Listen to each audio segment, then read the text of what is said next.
අපි ජීවත් වෙන්නේ තාක්ෂණයේ දිනෙන් දින අලුත් වන ලෝකයක. නමුත් පසුගිය දශක කිහිපය තුළම පරිගණක ලෝකයේ අපට විසඳාගත නොහැකි වූ මහා පරිමාණ ගැටලු රාශියක් තිබුණා. අන්න ඒ සීමාවන් බිඳ දමමින් Google සමව දැන් ලොවටම අභියෝගයක් වන අලුත්ම විලෝ ක්වන්ටම් චිපය හඳුන්වා දී තිබෙනවා. අද අපි කතා කරන්න යන්නේ සාමාන්‍ය සුපිරි පරිගණකයකට වසර ගණනාවක් ගතවන ගණිතමය ගැටලුවක් තප්පර කිහිපයකින් විසඳා ගත හැකි මේ අද්විතීය නිර්මාණය ගැනයි. එහෙනම් අපි වීඩියෝ එකට යමු. මේ විලෝ චිපේ කියන්නේ අපි දැන් ඒක ගැන හඳුන්වා දීමක් කරන්නයි දැන් යන්නේ. විලෝ කියන්නේ Google සමාගමේ නවතම ක්වන්ටම් ප්‍රොසෙසරය. මෙහි ඇති විශේෂත්වය තමයි ක්වන්ටම් එරර් කරෙක්ෂන්. ඒ කියන්නේ ක්වන්ටම් දෝෂ නිවැරදි කිරීමේ හැකියාව. මීට පෙර තිබූ ක්වන්ටම් චිපවල තිබූ ප්‍රධානම බාධාව තමයි දත්ත සැකසීමේදී සිදුවන දෝෂ. නමුත් මේ විලෝ හරහා Google විද්‍යාඥයන් මෙම දෝෂ අවම කරමින් ඉතාමත් නිවැරදි ප්‍රතිඵල ලබා ගැනීමට සමත් වී තිබෙනවා.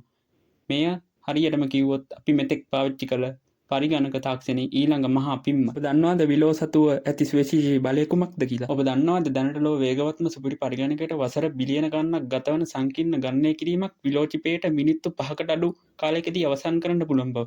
ඔව්, මිනිත්තු 5කට අඩු කාලයකදී මේකට අවසන් කරන්න පුළුවන්.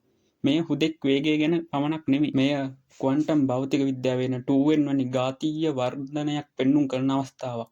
මෙහි ඇති කියුබිට් වල ක්‍රියාකාරීත්වය නිසා දත්ත හැසිරීම ඉතා කාර්යක්ෂම වී තිබෙනවා. මෙයින් ලෝකෙට ලැබෙන වාසි සහ ප්‍රයෝජන මොනවාද කියලා අපි ඊළඟ කොටසෙන් බලමු. ඕගොල්ලන්ට කියන්න පුළුවන් දැන් මෙච්චර මේ වේගවත් පරිගණකයෙන් අපිට ඇති වැඩේ මොකක්ද කියලා. අපි බලමු මොකක්ද මේ ප්‍රයෝජන මොනවාද වාසි මොනවාද කියලා. අපිට වෛද්‍ය විද්‍යාවේදී ඉතාමත් වටිනා පිළිකා වැනි රෝග සඳහා අලුත් ඖෂධ සොයා ගැනීමට අවශ්‍ය වන අණුක ව්‍යුහයන් පරීක්ෂා කිරීමට තප්පර කිහිපයකින් කරන්න පුළුවන්.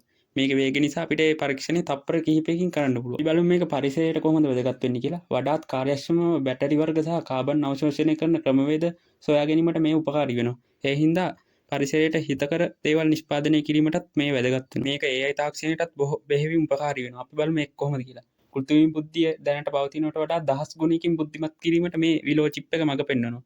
ඒ කියන්නේ අපිට ඉස්සරහට වැඩ ගොඩක් ලේසි වෙන්න තමයි යන්නේ. බලමු දැන් මේකේ අනාගතය කුමක්ද කියලා. ඉස්සරහට එන අභියෝග මොනවාද අනාගතයේ කුමක්ද වෙන්නේ කියලා අපි දැන් බලමු. නමුත් මේ විලෝ චිපේ ක්‍රියාත්මක කිරීමට නම් අභ්‍යවකාශයටත් වඩා අඩු උෂ්ණත්වයක් අවශ්‍ය වෙනවා. ඒක ඉතාමත් අසීරු කාර්යයක්. ඒ වගේම ක්වොන්ටම් පරිගණකයේ මගින් දැනට පවතින සයිබර් ආරක්ෂණ පද්ධති බිඳ දැමීමේ අවදානමක්ද පවතිනවා. ඒ නිසා Google මෙම තාක්ෂණය ඉතාමත් වගකීමෙන් යුතුව භාවිතා කිරීමට කටයුතු කරමින් සිටිනවා. විලෝ කියන්නේ ආරම්භයක් පමණයි. මෙය ඉදිරි දශකයේදී අපේ ජීවන රටාව සම්පූර්ණයෙන්ම වෙනස් කරන බව නොඅනුමානයි. ඉතින් මේ වගේ අලුත් තාක්ෂණික තොරතුරු දැනගන්න අපේ channel එක subscribe කරන්න, Facebook, TikTok follow කරන්න අමතක කරන්න එපා. ඉතින් අපි ආය අලුත් වීඩියෝ එකකින් ආය සෙට් වෙමු.